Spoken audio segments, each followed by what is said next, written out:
kwa mambo gani? Ya mingi, chakula. Na kanuka biashara ngoni nauza. Hani pole tu sasa tulipata na kama ulikosa basi unabakia vile. Kuna maana tu ya bieju wakati yenyewe umejua hawezi kosoa na chumvi, kosoa na mafuta.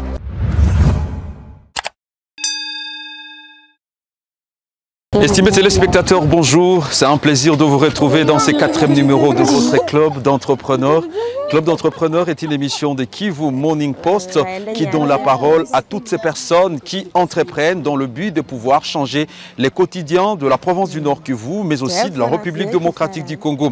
En direct du camp de Lushagala, situé dans la commune de Karisimbi, nous sommes venus rencontrer une jeune demoiselle qui s'illustre valablement dans l'entrepreneuriat en faisant le tressage de cheveux au niveau de cette partie du Nord Kivu. Mesdames et messieurs, cette fille a fui les combats qui oppose les forces de la République démocratique du Congo aux rebelles du 123.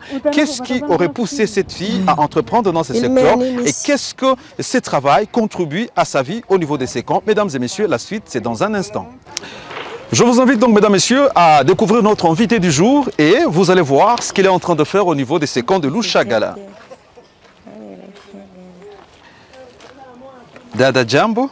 Jambo. Aksanti kutukaribisha. Watu wanakufuata kama na hizi sijui. Nilifika hapa hizo vita.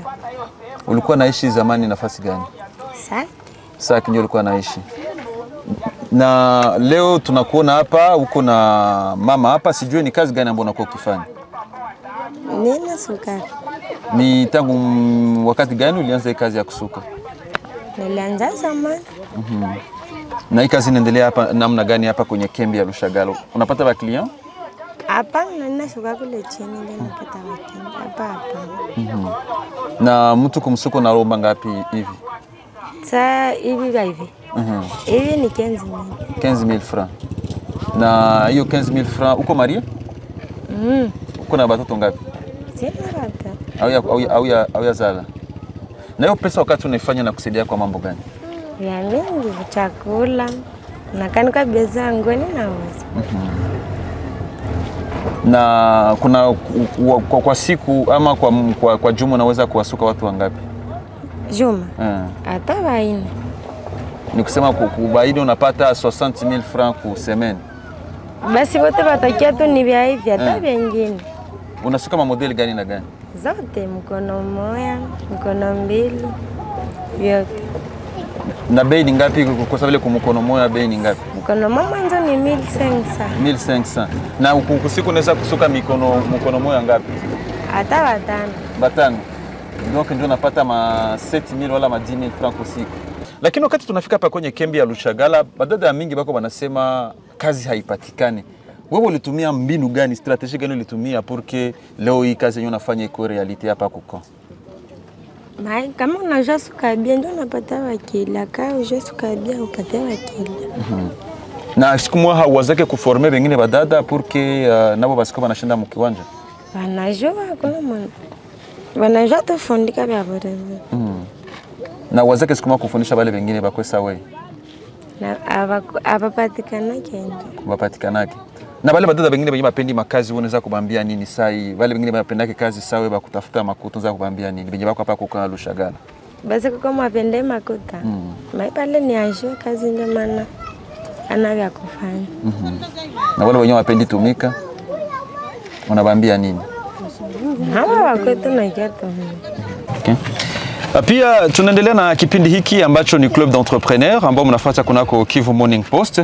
Tumetembelea lo salon ya dada hapa ambaye amekuwa akiendesha kazi ya kusuka siku kwa siku na kazi ambazo zinamsaidia kupanga vema maisha yake. Nina mama hapa ambaye mnamtizama ambaye ameketi hapa. Mama jambo? Jambo. Sijui na wewe unaitwa nani? Yangu Chance. Alo mama Chance, na wewe ulifika namna gani hapa kwenye hika ya Lushagala? Tulikimbia vita. Mulitoka nafasi gani? Saki ndio mulitoka. Na maisha yanakuwa namna gani hapa kwenu nyinyi wa mama? Kwani mama wanasema ya muhimu ni kukua mrembo. Sasa unafanya namna gani ili uendelee na maintain bote yako? Hani pole tu sasa tulipata na kama ulikosa basi unabakia vile. Hapa dada kukusuka analomba 15,000 francs. Zile makuta zote. Eske ni kwepesi kuzipata? Yaani nguvu. Na kwako binafsi wakati unakutana bei ya kusuka hapa, bei yenyewe anapana na yenyewe wewe umelipa hapo na yenyewe kule mvile, eske biko sawa sawa? Hapana. Haiko sawa. Alors kubatu bote benye bapendake kutumika, bale bengine bafie benye bako banashinda pa kukaa bafanye kazi, wewe unaweza kubatumia message gani kulingana na kazi yenyewe dada anafanya hapa? Kuwashauri nao wajifunze tu kutumika. Niko venti hapa. Tumeendelea kwenye salon ya Chance ambao ni salon yenyewe inakuwa hapa kwenye kona Lushagala, na kisha kuona mama ambaye hapa wamekuwa wakisuka na tuambia gizi anakutana kazi hizi, ndio pia kumkaribia mwingine mama naye mwingine anasubiri yeye bamsuke. Tutakuwa tukizungumzia naye kidogo atuelezeni namna gani mambo yanapitikana. Mama, jambo tena na asante kutukaribisha. Ni salama? Salama huko. Alors, tunakukutana hapa unaikala na bebe. Sijui na wewe nini ulipenda kukaa hapa ku salon ya Chance? Nina mpenda jua anajua suka na mimi kwa mvisite nione kama niziweza. Maana wewe unakuja jifunza benye riziki iko nafanya kwa mkazi. Sasa kwako kuya kusuka iko na maana gani? Ama iko na avantage gani ku maisha yako kama vile mama? Iko na maana tu ya bieju wakati yenyewe umejua, hawezi kosoa na chumvi, ubi kosoa na mafuta, ubi kosoa na chakula vya vile.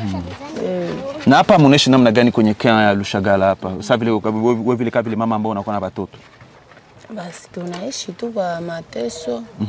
Tunaishi tu. Na kisha riziki kukufundisha naye kazi ya kusuka nywele, unadhani ile tabadilisha nini mu nyumba yako binafsi? Inaweza badilisha tu bimwabimoya. Kabasi kama nilikuwa ndakosa chumvi ningepata wa kusuka ndakosa ile chumvi. Hakuna. Uko na papa? Uko na bwana? Ndiyo. Anafanya kazi gani? Anatumika mu restaurant. Mu restaurant. Na hiyo pesa ambayo anapata par jour inawasaidia kuishi mzuri? Ndiyo. Sasa sijui message gani utatumia basi wengine watu wako wanatufuata sai kupitia Kivu Morning Post. Bengine bafi benye bapendi surtout kazi ya kutumika hapa kukaa Lushagala banashindaka tu banaikala banalala, unabambia nini? Batafute kazi. Hata par jour. Kazi ni za trop. Kwa kazi za kufuliana. Kuna kwa kazi za kuendeana mshamba vya vile. Mesdames et messieurs, vous l'avez suivi, nous sommes venus au camp de Lushagala. Lushagala, c'est l'un des camps qui accueille les déplacés de guerre ayant fui ces hostilités entre le FARDC et le rebelle du M23. Ici, selon les statistiques des humanitaires, il y a plus de 100 000 personnes qui vivent dans cette entité. Notre entrepreneur du jour, c'était Riziki. Riziki qui vient de Saké, une entité qui a été menacée par le rebelle du M23 où des combats ont été signalés. Au lieu de rester cloisonnée dans son lit, elle a développé le business des tressages de femmes. Par jour, elle peut arriver à amasser une somme de 16 000 francs congolais. De quoi l'aider à répondre aux besoins de membres de sa famille. Non seulement le membre de sa famille, mais aider également les voisins qui sont autour. Elle est même allée au-delà pour former d'autres femmes à exercer ces mêmes métiers. Il y a encore de l'espoir, mesdames et messieurs, si on a une certaine volonté. À tous et à toutes, merci d'avoir suivi ce numéro de votre club d'entrepreneurs sur Kivu Morning Post. N'oubliez pas surtout de vous abonner pour suivre les prochaines productions.